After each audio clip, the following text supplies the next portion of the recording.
Hi, Dr. Phil Phlox here, also known as John Billingsley.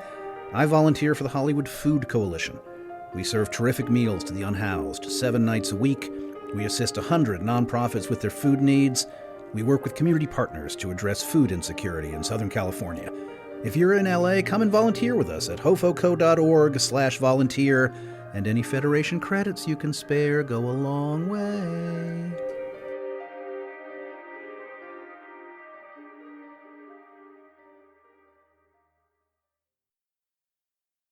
The Trek Geeks Podcast Network is proud to have Fansets as its presenting sponsor. Fansets is the place for amazing pin collectibles, with over 400 officially licensed Star Trek pins and new releases every month. Stay tuned for a special discount code good on your next order at fansets.com just for Discovering Trek listeners.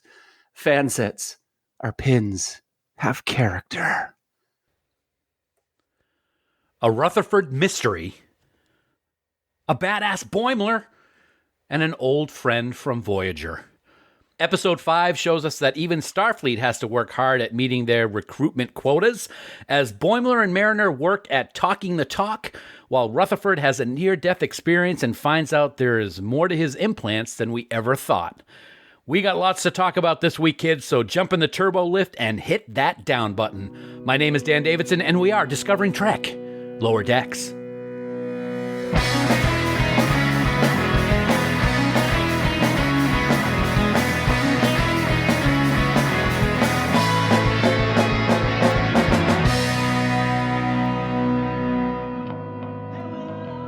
Thank you so much for joining us, and welcome to Discovering Trek, the Star Trek Universe Companion, presented by Fansets. Episode 5 of Lower Decks gives us a whole lot of new detail about Rutherford, while also showing us what life is like trying to get a bunch of aliens to join Starfleet. Well, it's kind of like when I had to recruit members of my team for this here podcast. You know, you hope for the best and you take what you can get. And in my case, I got to say, I certainly got the best, and I want to give a big welcome back to my two co-hosts, Bill and Kasey. Bill, great to see you, buddy, and Lower Decks continues to impress, I got to say. It does. It's another great episode. I've yet to see one that I've really, not cared for, but this one is probably, I don't want to spoil it. It's probably my favorite of the series so far. Of the whole series? Of the entire series. Wow, that's pretty impressive. Okay, Ooh. We'll get to that shortly. And Kasey, as always, good to see you, man. Looking forward to hearing your thoughts also on all the great Easter eggs that we saw this week, I'm sure. I tell you, there was a lot of fun stuff in this episode. Wow. Okay. So obviously somebody's been drinking tonight. But no, I'm just kidding. It's as you cut me off midway through. Dead air. I don't want to be called Dead Air Davidson again. That used to happen back in the day. You mean still? Yeah.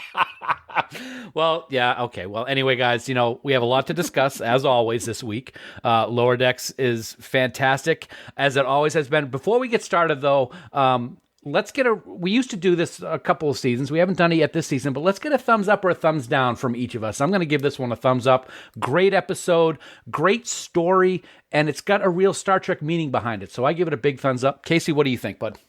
Oh, thumbs up. Most definitely. This was quite an enjoyable episode. And, we're getting deeper character development. I love it. And I think we're going to go 3 for 3. What about you, Bill? I'm not only going to go 2 thumbs way up, I'm going to take your thumbs and the thumbs of everybody listening and point those in the up direction as well. I genuinely think this is the best episode of the series to date because it is such an exploration of the human condition. And we will talk more about that later on. Wow, a very nice segue. Yeah, as always, major market. Yeah, absolutely. So we do have a lot to talk about, as we do every week. But before we do that, Bill, as always, why don't you tell our listeners how they can get in touch with us to give them their thoughts, to give us their thoughts on Reflections. Priority 1 message from Starfleet coming in on secured channel. What are you doing? What are you doing? So much fun. We have a lot to discuss, and you guys know how to get in touch with us, so I'm not doing the rest of it. All right, that's fine. I'm kidding. We definitely want to hear from you. The best way to do that, get yourself the Trek Geeks mobile app. It's available for iOS and Android. Download it, tap on that More button, and you'll get a whole bunch of ways that you can get in touch with us. And while you're at it, check out our brand new app exclusive content that you won't be able to get anywhere else. Head to trekgeeks.com/app for all the details. Plus, you can join our official Facebook group. That's right. It's the most positive Star Trek Facebook group there is. It's Camp Kittimer. It's real easy to join. Just head on over to Facebook, search for Camp Kittimer, answer a few questions that, we've devised to make sure you're not a scammer like Dan. Robot. That's a robot. Dun, dun, dun. Just answer those questions. We'll let you right in to take part of all the fun and positive discussion. Like Kasey's hairstyle, it's just that simple. Boom. I didn't write that. Dan wrote that terrible joke. And of course, a big thank you to our wonderful admins, Haley, Jackie, and Fark for the amazing job they do running the camp. But do remember, though, if you actually respond to us, we're going to use that comment. Dan. Thanks for giving away my secrets, Bill. Okay. Black alert. Black alert. Before we start our discussion, we do want to warn our listeners that this episode of Discovering Trek Lower Decks does contain spoilers. So if you haven't watched Star Trek Lower Decks Episode 5, stop listening right this second. Head on over to Paramount Plus, watch the episode, then head back on over to Discovering Trek. Failure to do that puts you at risk, as always, to find out plot developments and character details for Reflections.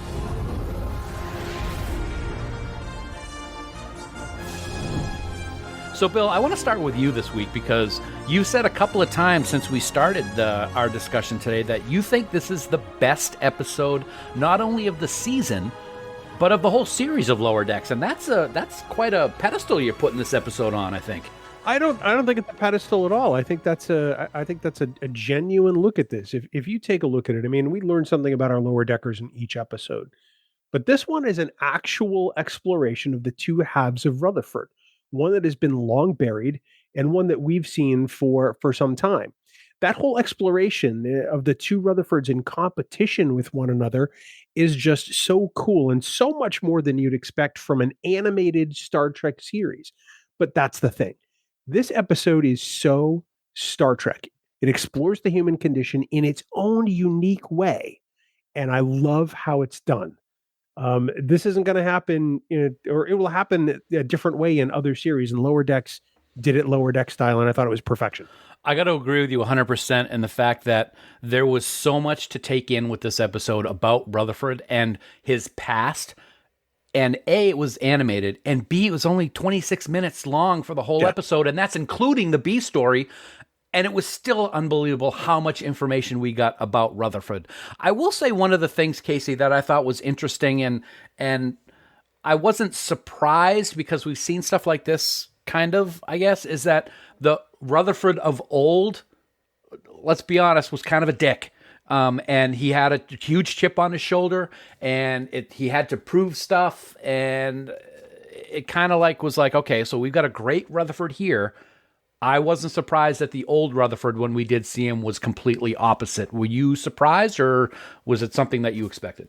No, because I mean, for dramatic reasons, you can't have a character be extremely or very close to what they are now. Because part of like what Bill is saying, there's growth. You're seeing growth of these characters, and so I mean, we're all, I think, in certain ways, dramatically different than we were 8, 10, 15, 20 years ago. And I could just see that, there's a youthful cockiness, sure of the ways, no matter what, doesn't want to listen to other people that might have a different point of view, might have lived through something, and trying to have them learn the easy way rather than the hard way. And so for me watching this, it was like, yeah, this is, two sides of one coin. And it's where we can be the best that we are, or if we have a really crappy day, we're not. Well, this episode is very reminiscent of The Enemy Within from the original series. Yeah. And I love that it keeps the spirit of what The Enemy Within does while doing it in a very Lower Decks way. I mean, hats off to Eugene Cordero, who created two very different versions of Rutherford that are both very relatable And in this episode, it works beautifully. Yeah, it really does. I said what he was like at the beginning and through the episode, but I really like how he repented at the end when he realized the importance of friendship and family, which is at the very heart of Star Trek. And I did appreciate that aspect of it. It was kind of sad to see him kind of fade away in good Rutherford's arms. It was kind of a poignant moment, I thought. That was so emotional. It really was. And for an animated series, it's amazing over the last couple of episodes that we've watched that the emotion is really, really strong for an animated / comedy series, that there's this much emotion, which goes to show that the writers really know what Star Trek is all about. Well, and Mike McMahon wrote this episode. He has written some of the best episodes of the series so far, and this one is no exception. It's just, they nailed it on every level. They really did. One thing that I was surprised go ahead, Kasey, on Bill's comment. It's deep. It's very deep. And that's where we've talked before about there seems to be a different tone happening this season for the series. And I'm appreciating what they're doing. And, we're still getting humorous segments involved coming through. But who knows what has happened with all these people behind the scenes for the last couple years, but we're getting a lot more emotion coming through and, from my point of view, thoughtfulness of each character.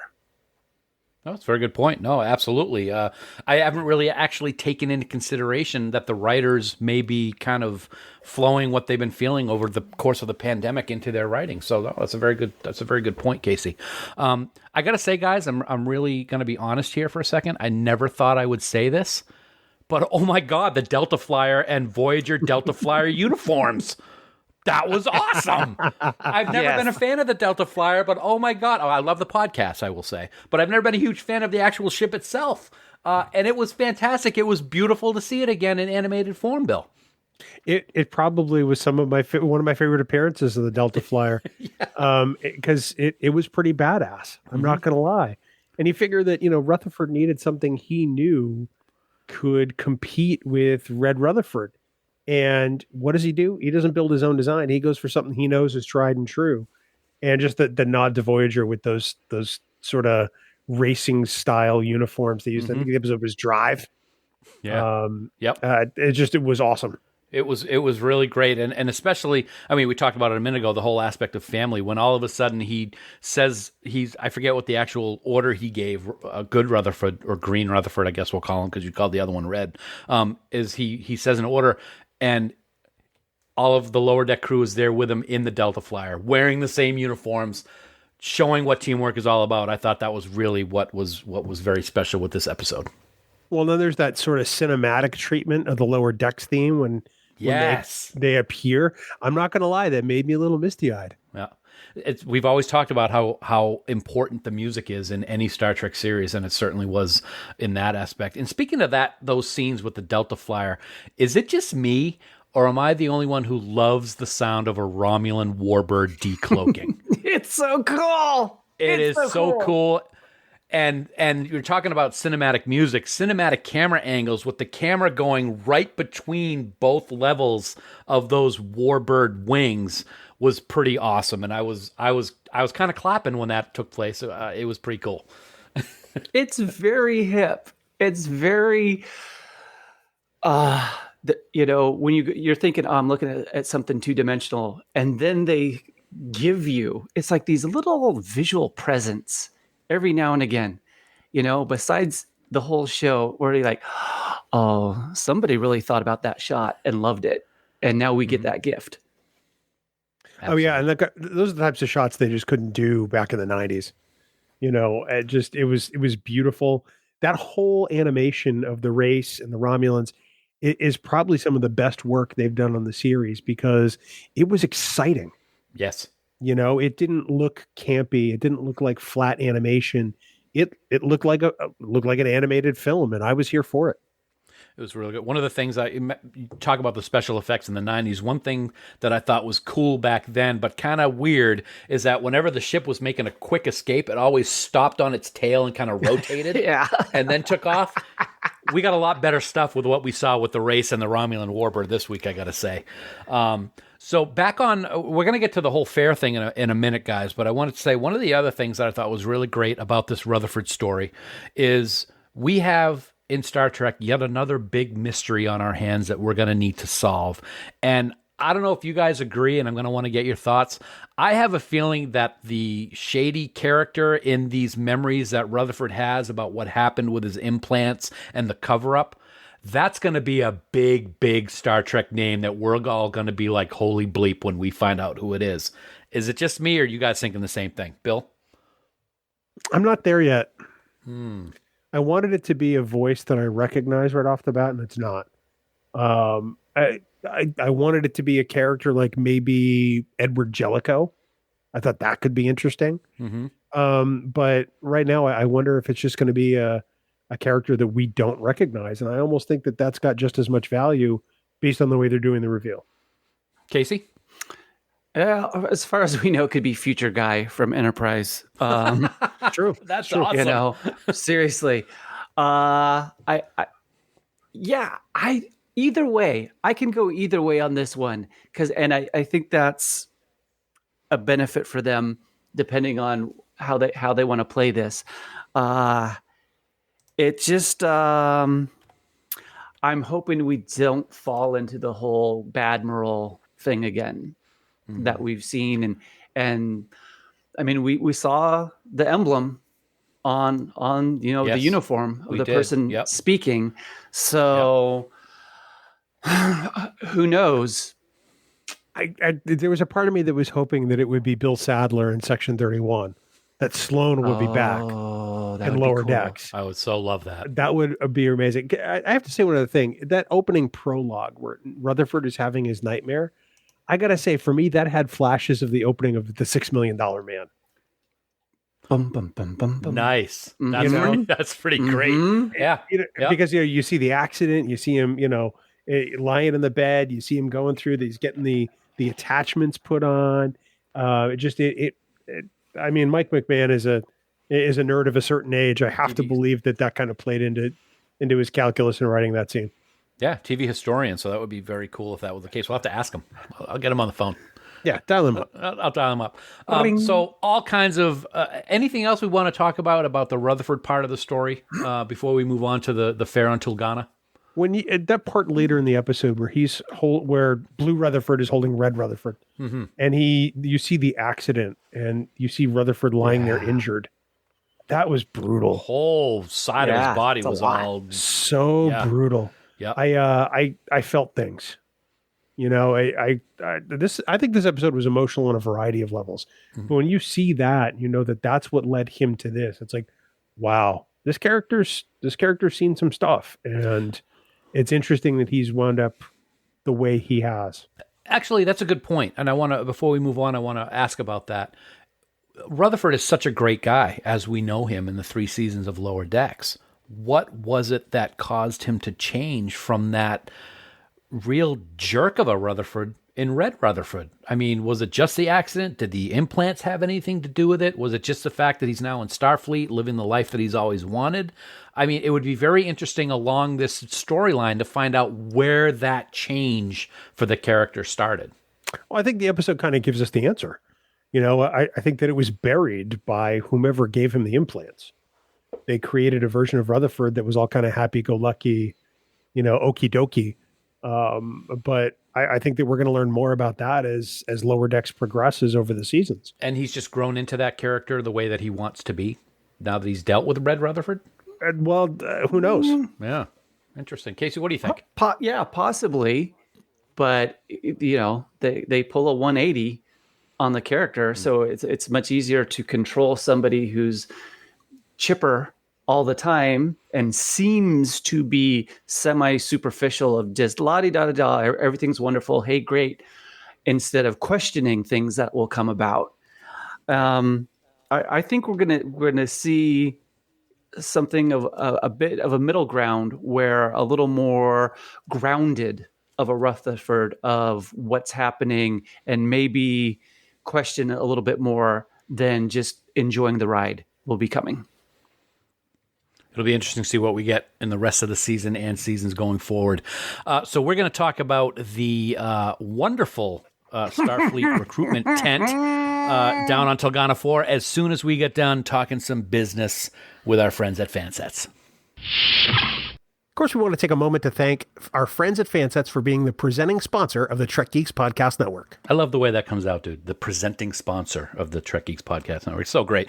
We absolutely love them. As always, we just love talking about all the cool stuff that they have available on their website. And, you know, they're adding new stuff all the time. So head on over to fansets.com right now and check out their 2 new latest releases, the Women of Trek Raffi Musiker pin, as well as the dreaded Confederation Delta from Picard Season 2 without the neck-slicing blades, I'm sorry to say, Bill, because I would definitely use it on you. The Delta is now available in both pin and magnet form over at fansets.com.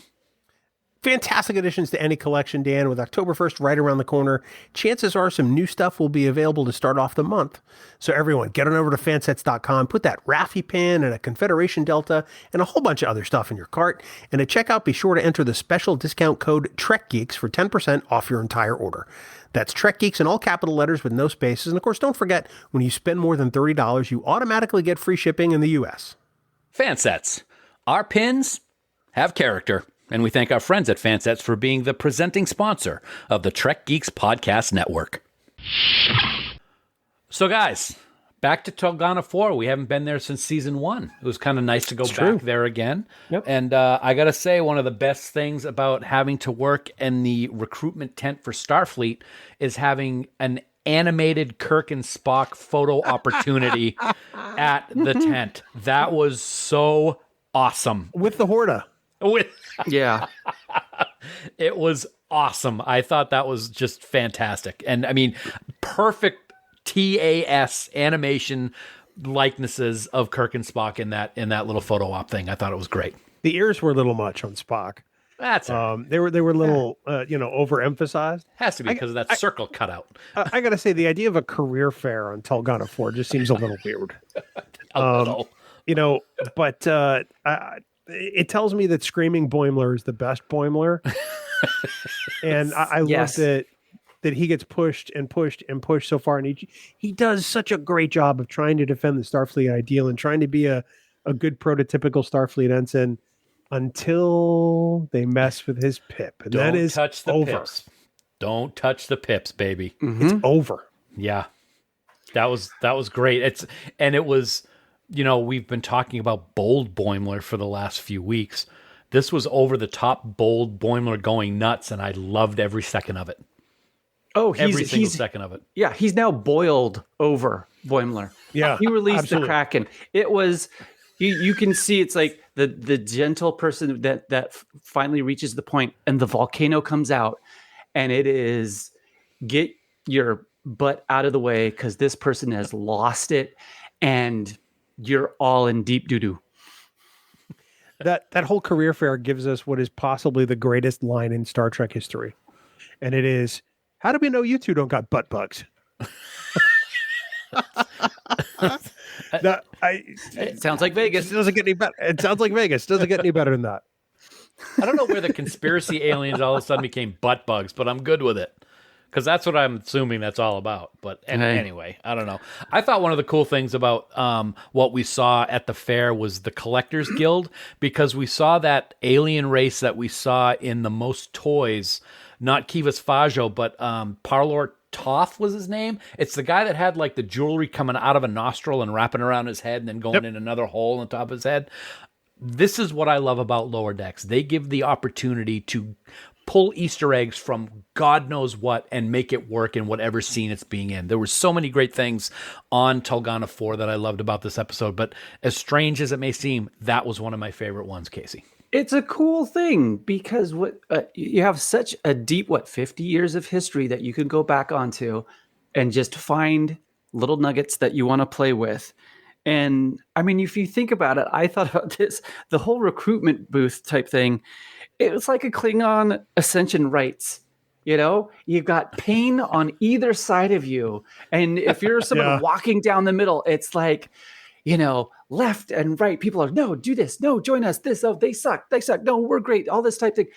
And it's like another little thing that they just keep bringing in where it doesn't have to bonk you over the head like a frying pan, but it's reminiscent of other events, other species, all this in Star Trek.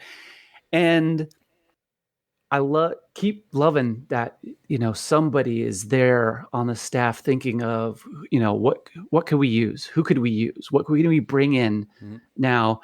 Where, like you said, it just adds. It's another thing to add. And it's almost like a perfect throwaway joke where it's said flat, not like, oh, here's the punchline. You just flat. And then the person goes to the next joke and you kind of tilt your head for a moment and think about it, go, holy crap, that was really funny. Yeah. And it just keeps going. And it's like, sometimes watching the show, I just think of Norm Macdonald a lot, of like his style of comedy. And I'm like, oh God, he would have fit in with this show. Great. Yeah, it's amazing. There are also little other lines that are just, references to things that fans have always talked about, like how uniforms keep changing in Starfleet. Mm-hmm. Or my favorite was 7 years in a windowless room. Honestly, now we know why O'Brien went to Deep Space Nine. Yeah. I mean, there was a Stargazer model at the Starfleet tent. We saw an Antedian. We saw a little Gorn doll of some kind. We just saw all kinds of great things. There was actually, did you notice the Wadi that were there? Yep. From Move Along Home. Yeah, you guys keep trapping people in games. Stop trapping people in games. Yeah. I thought it was really good that this was a perfect place. But one of the things that I like most, one of the Easter eggs I love most, didn't actually take place on Tulgana IV and at the fair. It was back on the Cerritos when one of the Omicron Ceti 3 plants was sitting there in the shuttle bay under like a force field or something, but they even talked about how it blasts out mind control pollen. I thought that was awesome. Yeah. I thought that was a great reference to This Side of Paradise. So I missed that. You missed it. Oh my God, it was great. At one point it actually did the poof, but it was like contained. So yeah, it was pretty cool. And that brings me a question. In the shuttle bay, when they're doing all their work, there's like a fake shuttle called the Sequoia over on the side that's like handwritten. It's not fake. It's not fake. It's like the one that they just work on to beat up but they've got drawings and cartoons written all over it. I just think that's kind of funny. But that's they parted out. Yeah. Yeah. That's true. Spare parts. Yeah. Mm-hmm. Get to tinker with that. And they do actually tinker with it a lot. So, why would you need to part out an old shuttlecraft when you've got industrial strength replicators? I'm just thank you very much. Why eat real food?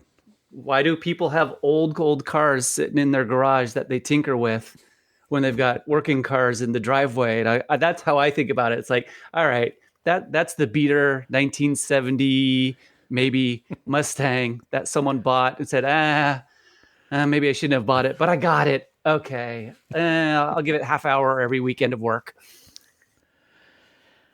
I don't know what to do with you anymore. Now? Anyway. Finally? No, I'm just kidding. So, as Bill said, one of the best, if not the best episode so far in Lower Decks. It is such a great story. Both stories were really great. A lot of times you get an A story and a B story that's kind of but both A and B this week were really good. A, of course, with Rutherford really was over the top with what we get with this character development, and I think it's important that we had that, Kasey. Absolutely. It's wonderful what we're seeing on all these things. And we haven't even mentioned Mariner in all of this. And Mariner and Ransom, come on. This is fantastic. Their new relationship and how they're just trying to work with each other. Ransom being a hard ass is probably the coolest thing ever. Yes.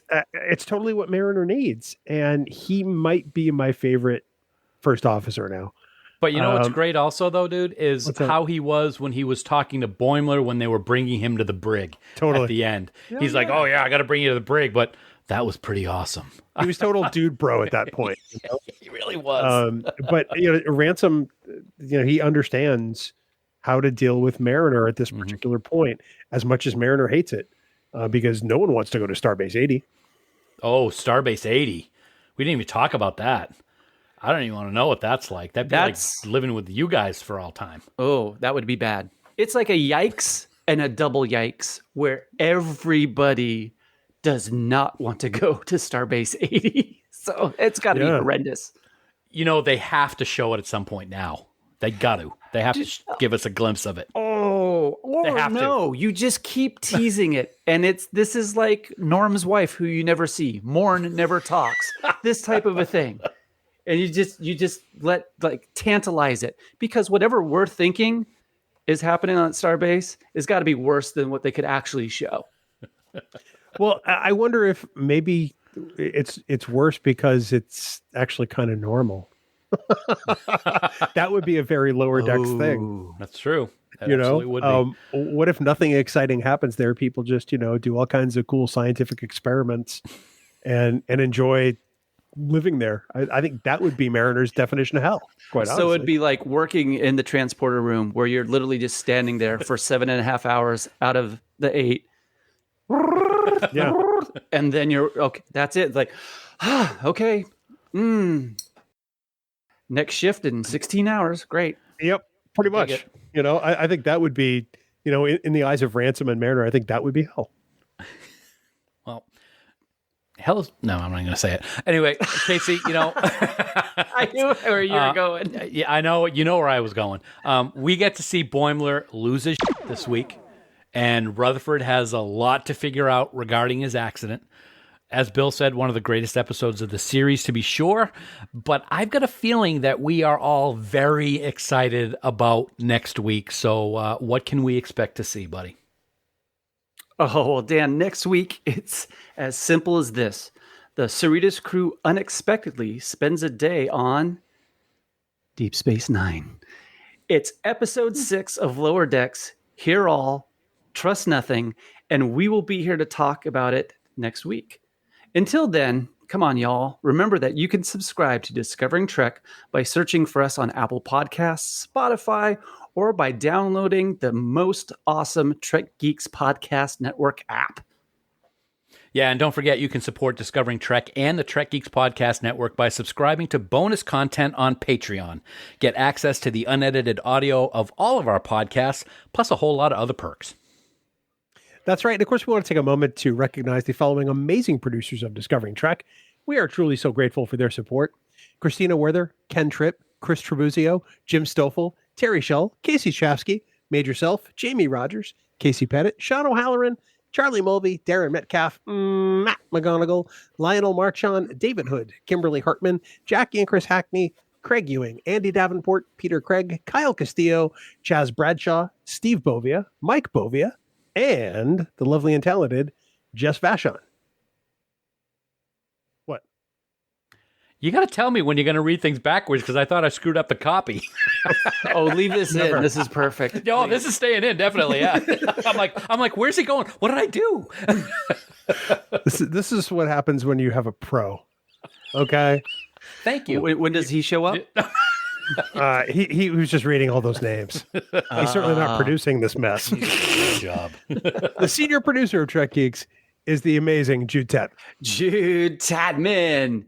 Hey, all. If you'd like to support Discovering Trek and the Trek Geeks Podcast Network, what do? You beam on over to patreon.com/TrekGeeks, where subscription levels start at a mere $2 a month.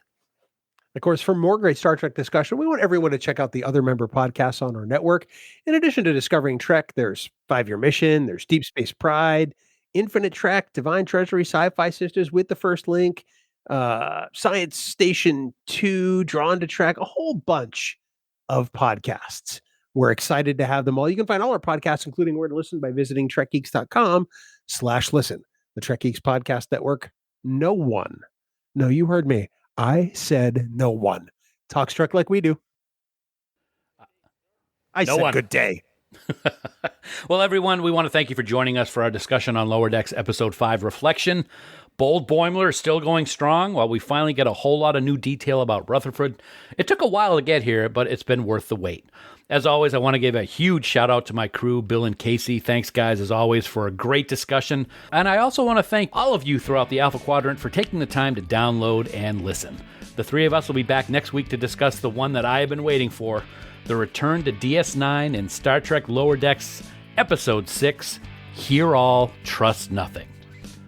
So until next week, never stop discovering. Music for Discovering Trek is provided by 5 Year Mission. They're writing an original song for each episode of Star Trek.